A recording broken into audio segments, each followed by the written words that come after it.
I'd like to introduce you to Amy. She's a lymphy, a herbalist, and a mother of two girls living in Edmonton. And she's been living with lymphedema for 40 years. So um, she knows what she's talking about when it comes to lymphedema. When you live with it, you certainly do know what you should be doing and what you shouldn't be doing. So I am going to pass it over to Amy, and her topic for tonight is holistic self-care for lymphedema. So take it away, Amy. Okay, thank you so much, Diane, for introducing me. Yeah, today I'd like to talk to you about holistic self-care for lymphedema. So this is a little bit about me. I have bilateral leg lymphedema. I've had it in my left leg since age 5 and in my right leg since age 30. I am a former health librarian. I did my Master of Information Studies. I have 2 daughters who are under age 10, and they're 9, 9.5, and almost 8. So they're close together and full of fun. I'm a herbalist, and I've been doing my yoga teacher training the last couple of years. I'm just about certified. I'm hoping that will be finished in about a month or so. I've also been studying. When I started studying herbalism, I came across Ayurveda, and that really sparked my interest, and I've been diving in a bit deeper to that. I'm also kind of positioning myself as a self-care coach, a self-care strategist for people with lymphedema, because I've got, as Diane was saying, 40 years of experience living with lymphedema and managing my self-care through different ages and stages, from being a young child all the way up to an adult, pregnant mother, now a mother of young children, and moving into my 40s and 50s. So I've had lots of experience with it. So yeah, this is just a little bit of my a picture of me gathering calendula, which is a great herb for our lymphatic health. I did my training at the University of Toronto in Master of Information Studies. I worked as a health librarian in many different health facilities and research facilities for a few years. I've had 2 children. I'm a herbalist. I've always kind of loved nature and have fallen in love with the plants over the years as I've gotten older. I found them really helpful as part of my self-care routine. So I'll tell you a bit more about that. I'd like to introduce the idea to you that self-care can be how you can take your power back over your lymphedema. And I'm living proof to show you that it can. So I want to share with you these results that I got. So back in December 2015, this is about where I was. I weighed a little over 200 pounds. I gained quite a bit of weight with the pregnancy of my 2 children. So by this point, I had 2 toddlers under 2. And finding time for yourself was really challenging. My sleep wasn't great, and I definitely noticed the impact on my lymphedema. My legs were getting worse, and I was getting more and more infections. I didn't like the look of where my life was going, and I decided that I needed to make some changes. I didn't really know where to start. I didn't feel like I had a self-care plan to follow. I just kind of tapped into my intuition and just started really paying attention to my body, as to noticing like when my legs were better and what was bothering my legs. And I started tracking things. Like I'd write down what I was eating, when I was sleeping, what I was wearing for compression. And I just started thinking outside the box. So within about a year and a half, I managed to drop my weight down to 171. But as you can see, I lost quite a bit in my legs, which was a big benefit. The other thing I was doing besides my own self-care is I was going for manual lymph drainage, which I had been doing up until that point as well. So it's just something that I continued. And to show you, what's that? Can you see the slide with the chart on it? It's showing on my side, so I'm just confused that I can't tell where it is on your side. Do you see the two pictures of where I was in 2015 to 2017? No, I can't. Can anyone else see a different slide that I'm on number 1? Oh no, really? It's just staying there. Diane, do you want me just to email you the slides? Would that help? Yes, and I could share them. You'll just have to tell me when to. Okay, right. Yep. We could do that.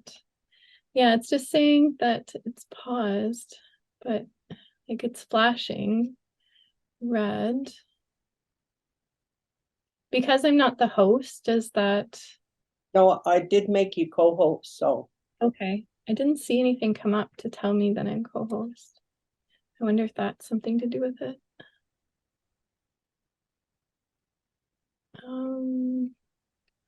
Dang, well, this is annoying that you guys can't see the slides. We'll try a new share.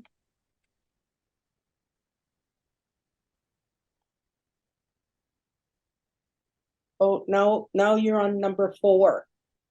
Okay, you can see it. Perfect. Yeah. So yeah, this is I wanted to share with you the concept of that holistic self-care can be a very impactful thing that you can do for your lymphedema, and it can reverse your progression. It can stop the progression. It can definitely improve your quality of life. So in 2015, I wasn't doing very well, as I mentioned. My legs were swelling.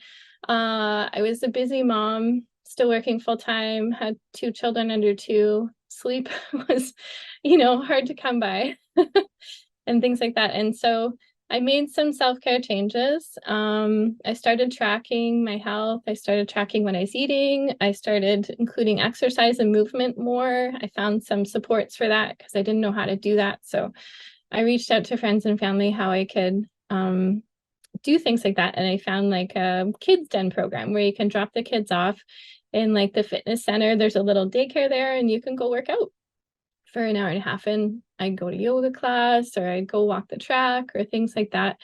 And it was really great to just give me some me time, but also to start focusing on my body and how I can support it better. So can you see this slide with the chart? Yes. Okay. The impact that diet and lifestyle changes had on me were quite significant. I was able to drop 7 liters in volume from my left leg and over 5 liters in volume from my right leg. And overall, I lost 38 pounds. I tracked all this through measurements with my massage therapist that I've been seeing all that time. And so we're able to kind of see the impact, and it was somebody consistent who was measuring me. So I feel kind of confident with the results as well. And I felt a whole lot better. I've definitely improved my quality of life. One of the things that helped me significantly with this was finding community, as I didn't know where to start. I just kind of knew to listen to my body and tap into my intuition. But beyond that, I really needed some new ideas. I wasn't getting much help from my health professionals. They thought, because my condition had kept progressing, that's what it was going to continue to do. They didn't think diet and lifestyle factors would make a big difference in it. So but I just had this inkling that there had to be something more. So I really began looking on social networks, on internet websites, and being a health librarian, I kind of knew where to find research and stuff too, and that really helped. I tracked down research articles, tracked down health professionals, professors, doctors, to kind of learn a bit more about other techniques that are out there for managing lymphedema, because it's a worldwide condition. Like there's people all over the world. So there had to be different approaches. Humans by nature are really creative. And I wanted to find out what some of these other ways were for managing lymphedema. in the process, I found lots of people on the internet, on Instagram, who were thriving with lymphedema. And that was really empowering to find that. And it really helped with my emotional healing as well. So I encourage you to go on there if you'd like to, connect with other people with lymphedema too. It can be a really wonderful place to learn from others, learn from that lived experience piece. So yeah, I went from 0 followers way back in 2016 to now I have over 3,000, which feels crazy today. And I've learned so much from other people. To make the changes that I was talking about, I feel you really have to have the right mindset. And the right mindset for me is going to be different than the right mindset for you. But what I feel is really important is I wanted to tap into my intuition, and I really wanted to see, can I change things? Can I make progress? And I just had to believe in that I could. And just be really curious with myself of just like noticing what's helping, what's not. And then it just kind of will build from there. Sometimes it can feel hard as to where do I start? And it can be just as simple as, tracking what you're eating and just notice like what's helping, what's not. It could be as simple as tracking, how your compression is feeling. When you wear like this type of garment, class, whatever, like how does it feel compared to maybe you've got another class of garment, or a different style or a different brand, and noticing things like that. Or, oh, I noticed that my legs are always swollen, after I've had a day at work and I've been standing a lot. Or I notice my legs feel, or my arm feels way better when I go swimming. And just making notice of that and really kind of making sure you add in more of those opportunities that are helping you, and maybe removing some of the opportunities or activities and things that are making it worse, or changing them if they're things that you can't remove totally, like you have a standing job and you can't get around that. What are some ways you can adapt to it? And as a self-care strategist, those are things that I help people with. I help them adapt to their daily life.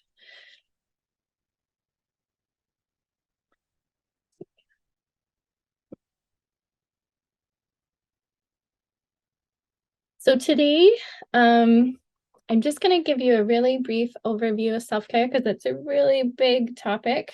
And we could literally design design a whole course on the different aspects of it because it's really all encompassing. So things I want to talk about today is I thought it'd be fun to tackle 3 myths that are around there, around compression, around our diet, and around sleep. And hopefully you'll have some takeaways, and I'll introduce some different ways that you can work with me. Yeah, I thought this picture was kind of good to introduce in the myth space, because self-care is the new healthcare. It's true in that it's getting a lot more of attention now, but self-care is actually a very, very old way of caring for ourselves. In my study of Ayurveda translates as the science of self-care. It is one of the oldest written forms of medicine that's 5,000 years old. So our ancestors have been practicing health as self-care for thousands of years, and it's helped them maintain their health, recover from illnesses, and just learn to stay in balance with energy, emotions, life events, and seasonal changes and things like that.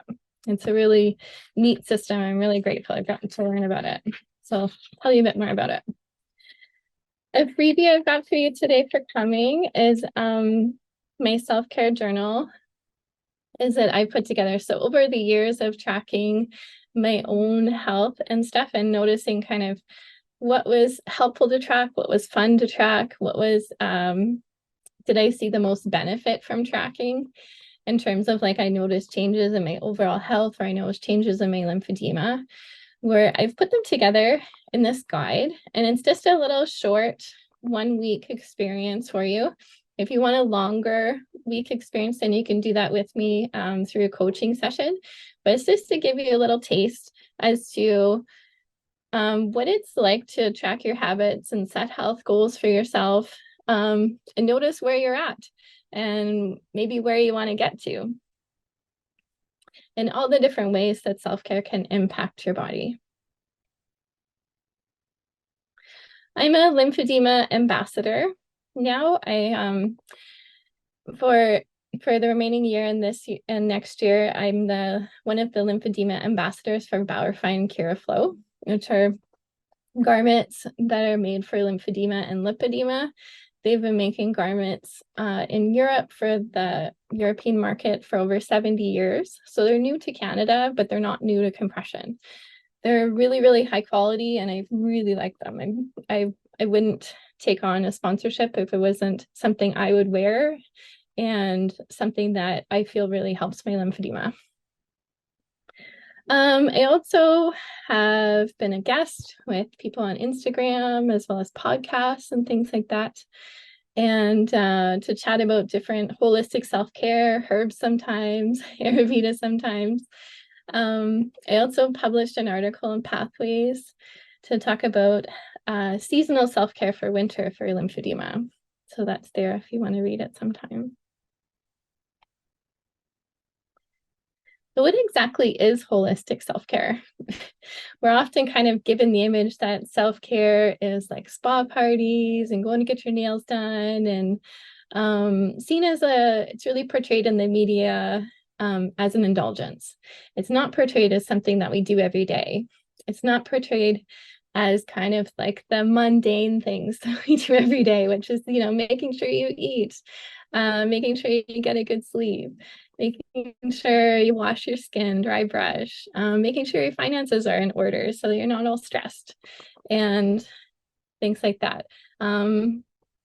Keeping track of different things, medical bills, keeping track of medical appointments, is self-care. So all those different things together are important for self-care.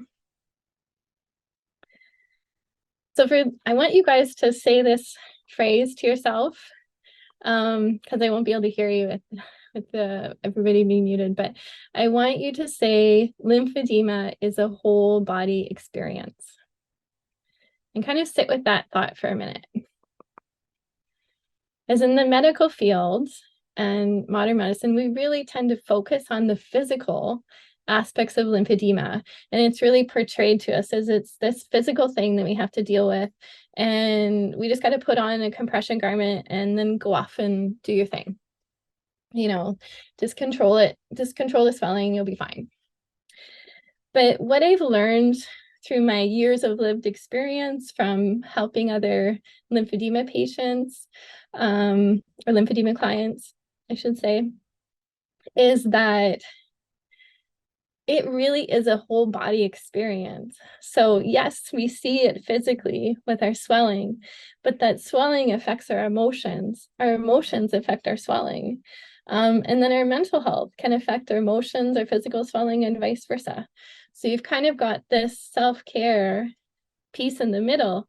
When you think about how can you help yourself, how can you improve your lymphedema, it really is a whole body experience. And so it needs whole body solutions, not just physical ones. When I did a survey last year with my email list, and I think we got about 35 people that filled it out, so it's a pretty good number that filled it out, as I asked them to kind of describe what were their top emotional challenges, social challenges, and physical challenges of living with lymphedema. And these are the top ones that everybody shared with me. So the top 3 emotional were body dysmorphia, which is just kind of disassociating with your body, just not connecting with that part because you just want it to go away. You might feel anxious about your lymphedema. You might have emotional pain, lack of self-love. Physical, we all know about the swelling, but you can also have heaviness and pain were common ones as well. But social ones, we don't tend to talk about those so much, but how to go out and enjoy your life without feeling like you're sabotaging your health. So you're kind of like messing up your lymphedema because you want to go out with your friends, or go out for an evening, or there's a work, meeting in the evening that you need to go to. And like, how do you do that kind of stuff? Sometimes feeling like you have an invisible disability because it takes a lot of work, but sometimes people don't often see that side of it. And how does that affect our overall health or self-care? So really important insights. Now, not just challenges, I wanted people to share what were some of their social wins. What were things that were just, making it so much easier to thrive and live with lymphedema. So the physical ones were compression, pumping, exercise, consistency and routine, that daily self-care, diet, knowing what to eat and what to avoid for yourself. And that's going to be different for everyone, but there's some commonalities for sure. The top emotional were support and family and friends, relationships, a lymphy community, exercise and meditation were really good for emotions. And social was finding something you love and doing it anyway, not letting your diagnosis hold you back. I really loved that one. And getting social with other lymphies. I've definitely experienced the benefits of that. My emotional and social health have, increased tenfold by just having an Instagram profile and connecting with other lymphies. I've gotten to know so many lymphies all around the world, and we share stories. It's been great. So the first myth I want to tackle is good compression is all you need. Compression really is our best friend, but it doesn't like to work alone. It really needs some other friends. And so I want you to think about that for a minute. Just gotta find my page here. Lost it.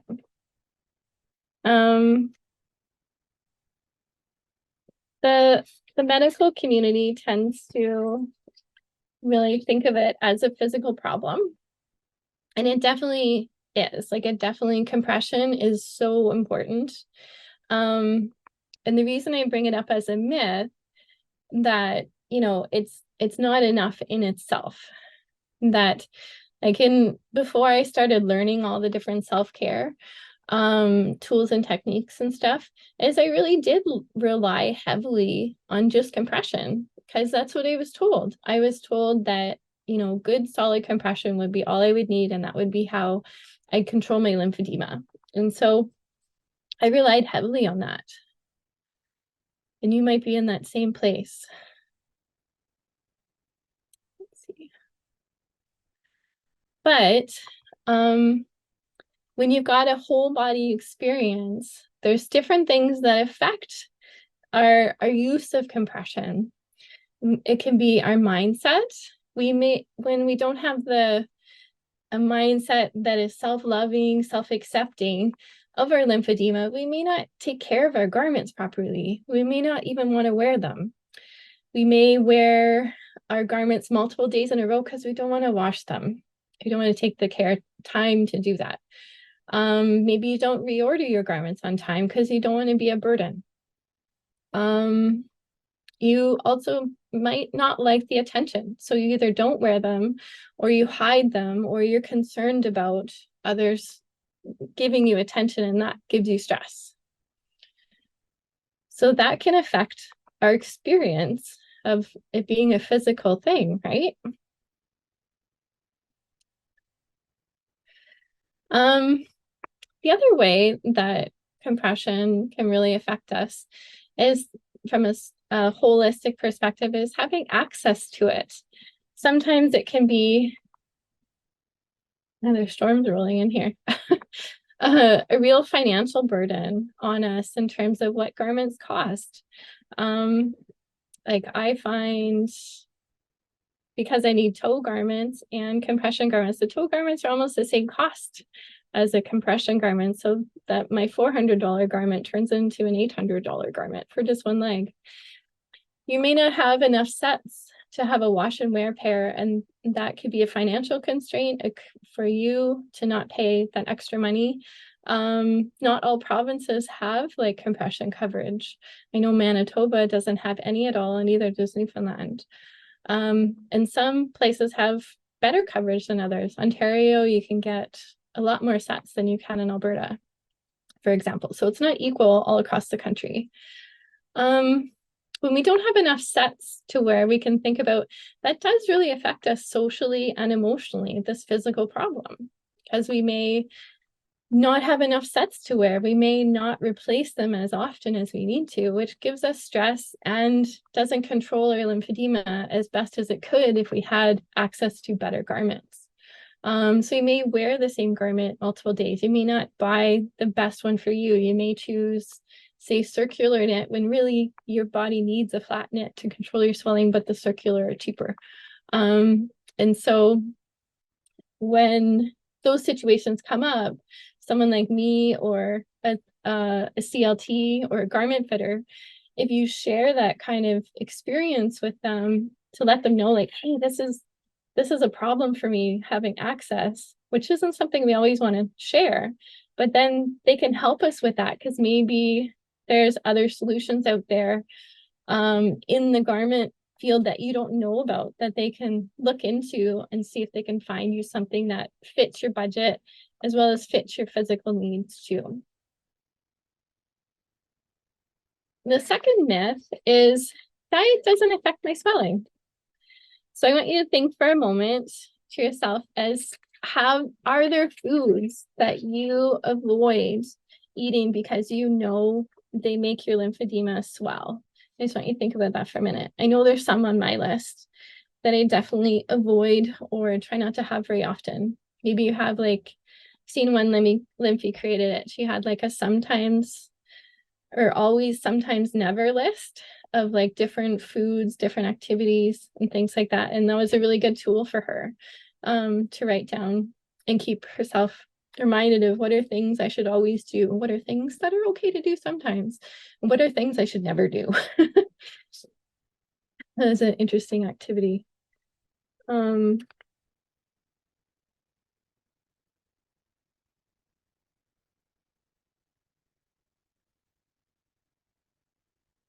But what if we look at that our gut health actually equals our lymphatic health? How would that change things? Our gut, 70% of our gut tissue is, or 70% of our lymphatic tissue in our entire body, including all the vessels, lymph nodes, everything like that. If you add everything all up in the body, 70% of your lymphatic tissue is in your gut. So it has a really important role there. And learning that was really interesting. And I learned more about that concept. I keep pushing the wrong button. There you go. In Ayurveda. As in Ayurveda, they really look at that everything begins in the gut. And that is where all disease starts and ends, is in the gut. And what they mean by that is they really recognized that they consider the body to have 7 different tissue layers. And the first tissue that the body makes is actually lymph. So they consider the lymph one of the most important tissues of the body. And the health of your lymph will determine the health of all the other tissues after it. So the health of your lymph affects the health of your blood, affects the health of your muscles, and so forth as you go through the 7 different tissue layers. And that's really interesting. It's really fascinating to see that the waters of the body were seen so differently a long time ago. And what can we gain from that experience? Well, it lines up with what modern medicine's finding, that like our lymphatic tissue is in our gut. There's a lot of it there. And whoops, cat. It is really important. And it's a very old system. As I was mentioning, it's 5,000 years old. How they looked at digestion was really different than how we look at it now. We tend to think of it as a physical experience of digesting our foods and things like that. And that's definitely important. But they also looked at digestion as important for our body to digest energy that we take in through experiences, through foods, through events, and emotions. So if you think of a good way to look at this is think of your favorite food, your favorite meal, and imagine yourself having to stand up and eat it quickly, like rush through it quickly, and you're really stressed and you've got to rush off to the next thing. And so you don't have time to kind of sit and digest and kind of take in the experience. Now, imagine that same meal that you really enjoyed, of the experience of sitting down at a table with your loved ones, friends. There's time to relax, there's time to chat. It's you're going to have a really different experience of digesting that food. There's going to be different energy and different emotions, but the meal itself hasn't changed, right? It's the same food, but the experience of eating it is what has changed. And so for them, digestion isn't just about the foods that we eat, it's how you eat it, when you eat it, where you eat it, and really thinking about that whole body experience and how it can affect you.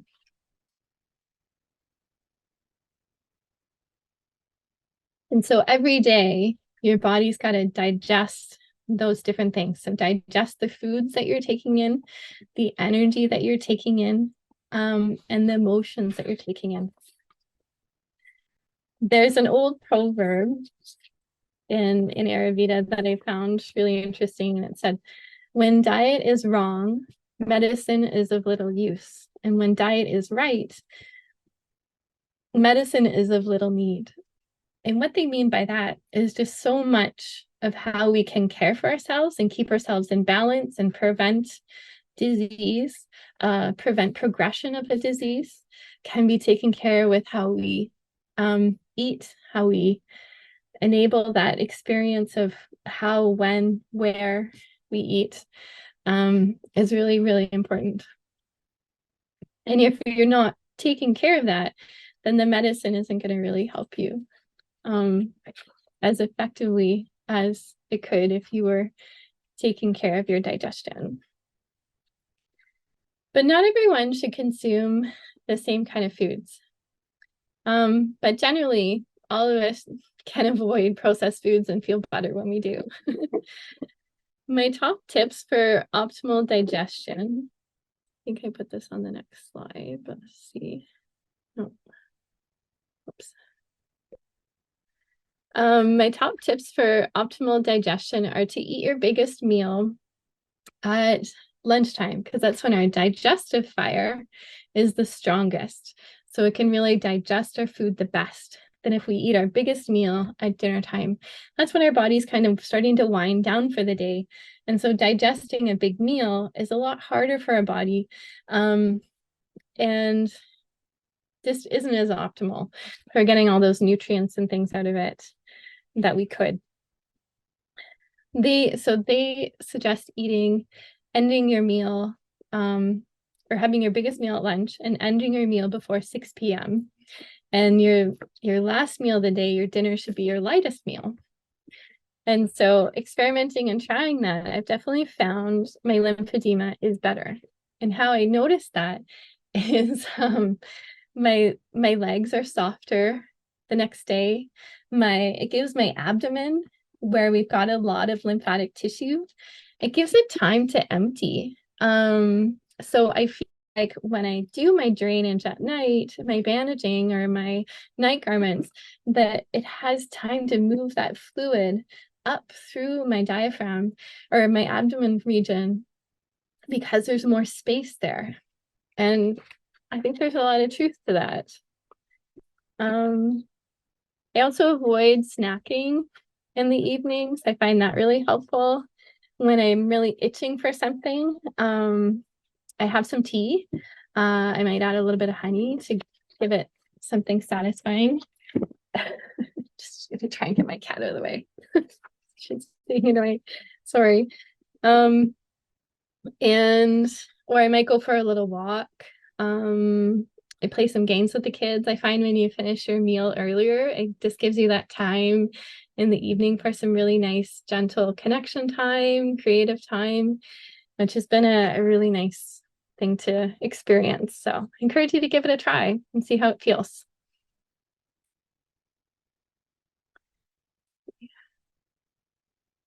So the third myth I want to talk about tonight is sleeping. Sleeping can't help my lymphedema. It doesn't help. And I'm going to turn to Ayurveda again for this to share a bit about their take on a good night's sleep. We've probably all heard about taking a good night's sleep, but think about in your own life, how often do you make it a priority to go to bed early? Our sleep time, it wasn't until I was a mother actually that I stopped taking sleep for granted. I thought I could just, keep pushing that clock a little bit and then I could, catch up on the weekend and have a sleep in, and that would balance things out.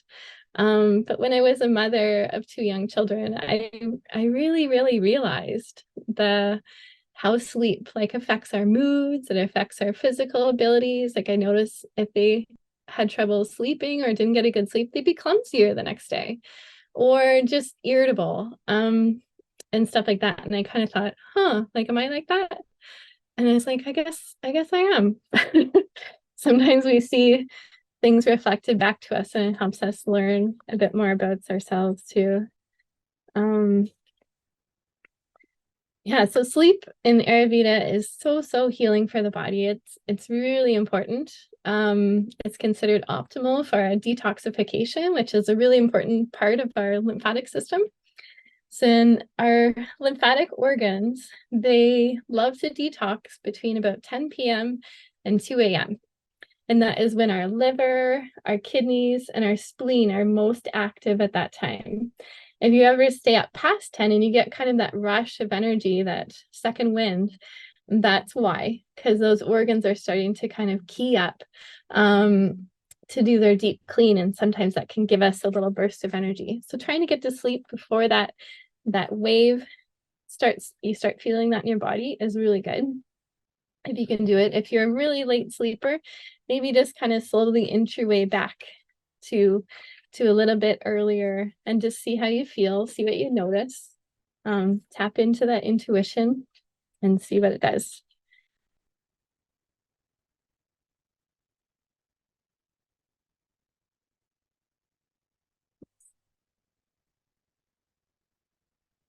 Nighttime is a really nights and evening time is a really great time for lymphedema self-care too. It's a great opportunity to get into bed early, take off your garments, look at your limbs, notice, how they did for the day. How are they feeling compared to the morning? Are they feeling full?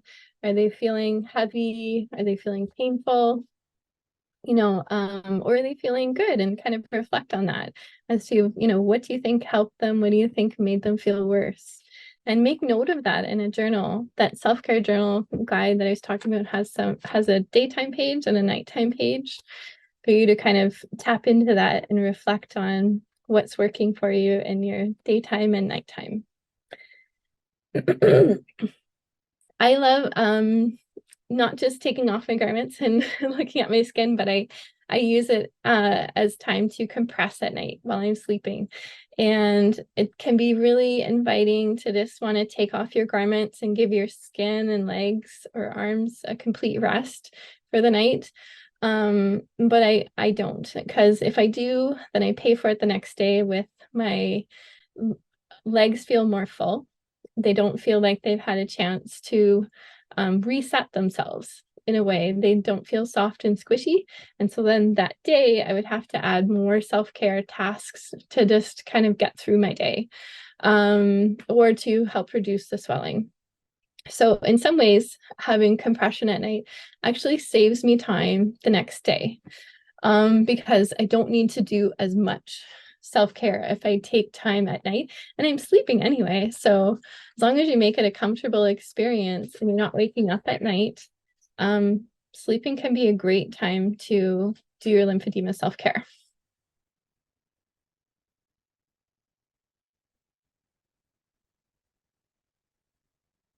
So this is the journal I was talking about, and you can grab a copy from Diane or me.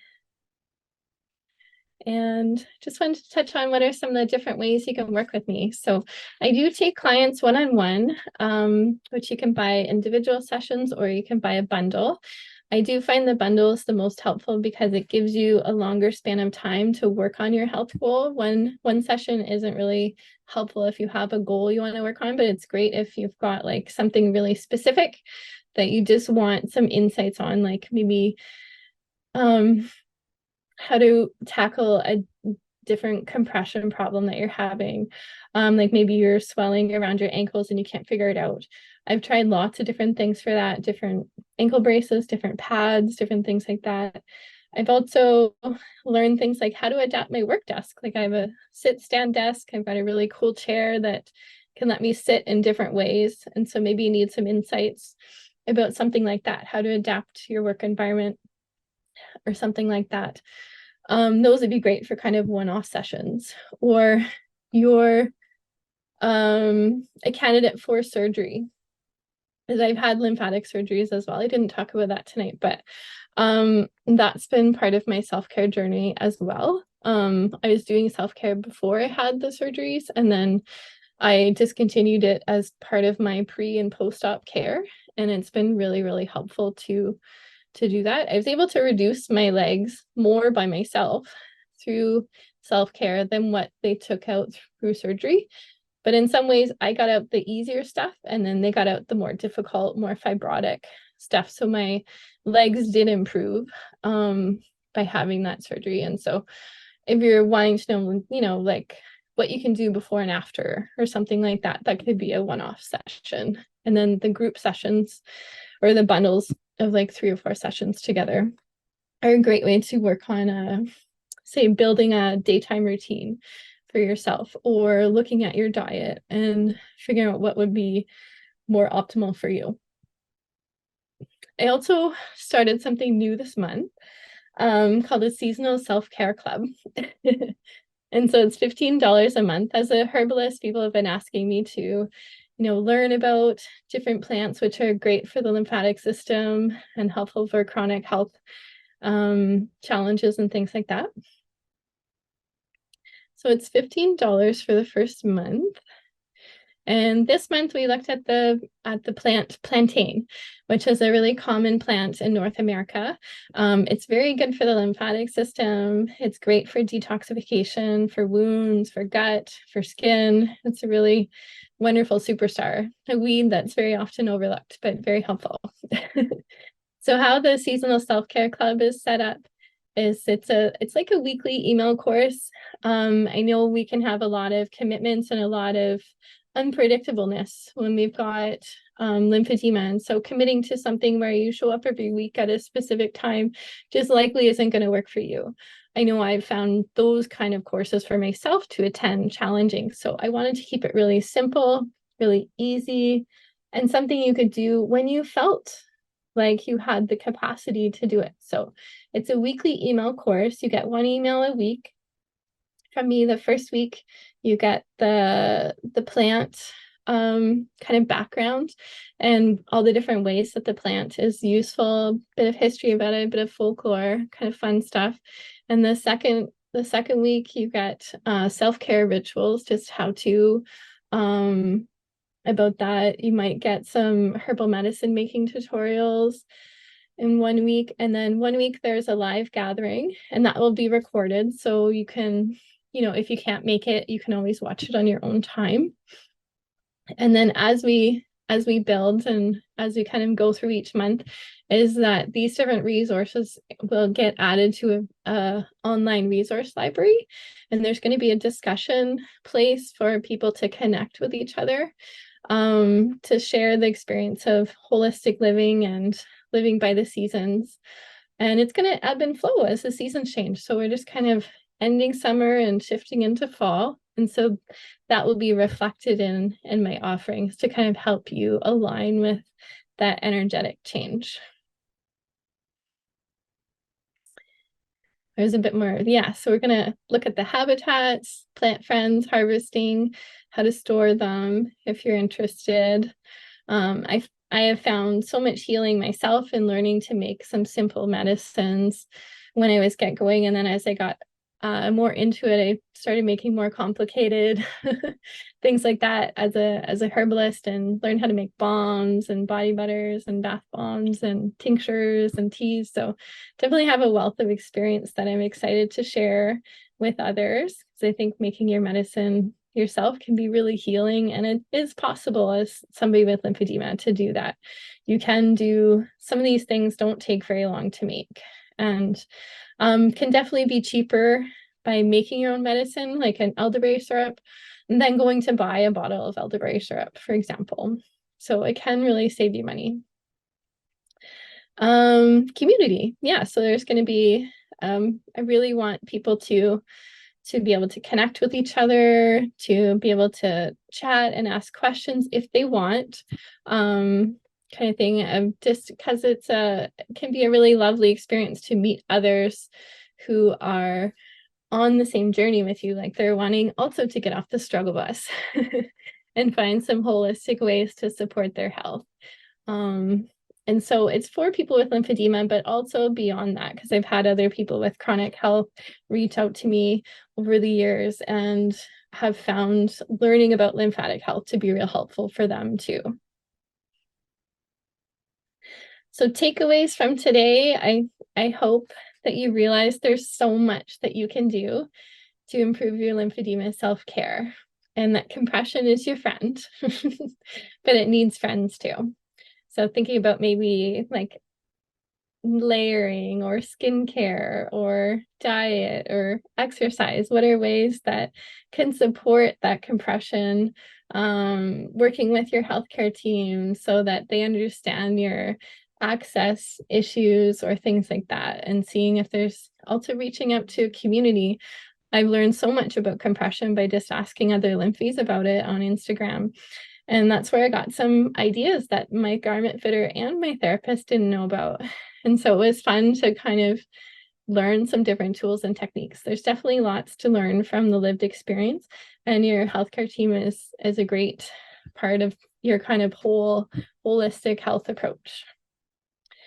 Diet matters more than you think. You might not think that food affects your lymphedema, but I guarantee it does. And if you tune into your intuition a little bit, you'll notice for yourself, what are some foods that bother you? What are some foods that help you?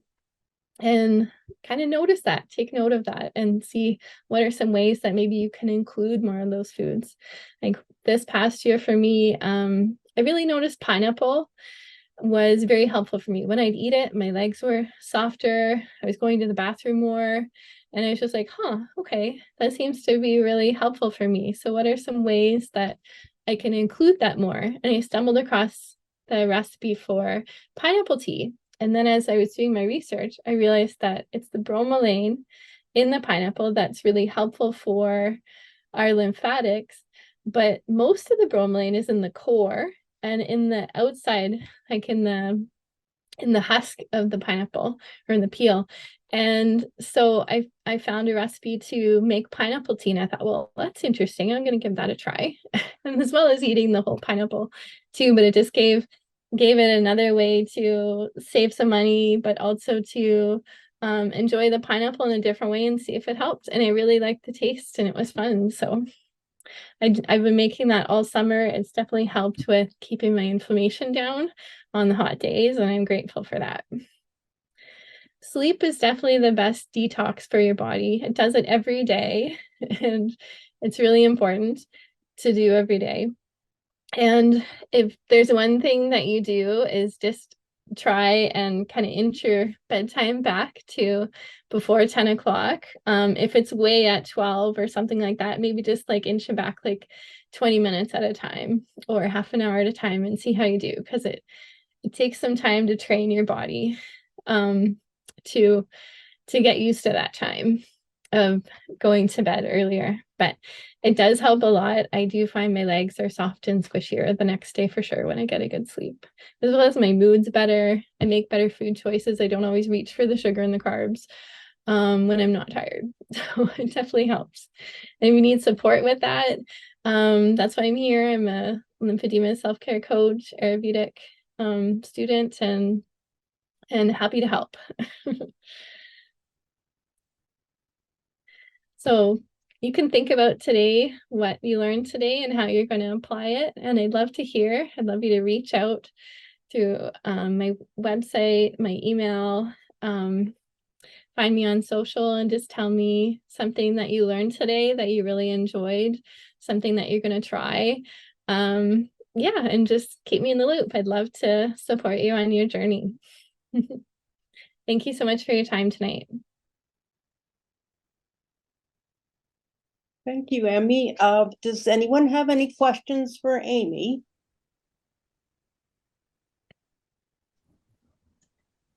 Hi, it's Allison. Yeah. Hi, Amy. Not a question necessarily. I just wanted to say how much I always enjoy hearing you speak because you are so positive. I feel like, as you alluded to, you've been through the whole gambit, right? You've had the surgeries, you've done the compression, you've gone through kind of all this journey for a long time. So it's really nice to see like other possibilities for improving patients' lives, and I really appreciate you sharing that with us and with our members. Oh, thank you so much. I've definitely been through a lot. I didn't always have the best self-care, and had like more and more severe infections into my 30s, and was just like, really? Like, is this how it's gonna go? Is it? And not getting any real answers from the health professionals other than you're probably just gonna get more and more infections. I thought, well, what else can I do? Like, there has to be something else out there. Right, so disheartening, and I think a lot of our members can identify with that. Mm-hmm. I see there's For something. everyone that, sorry, for everyone that's online, I put in the chat a link to some information about what Amy was talking about, the gut health. There was a medical lymphedema conference, and they talked about it there and said that this is something they're finding is helping lymphedema patients. So it's a good point that Amy has brought up, as well as what other things that she's brought up in this presentation.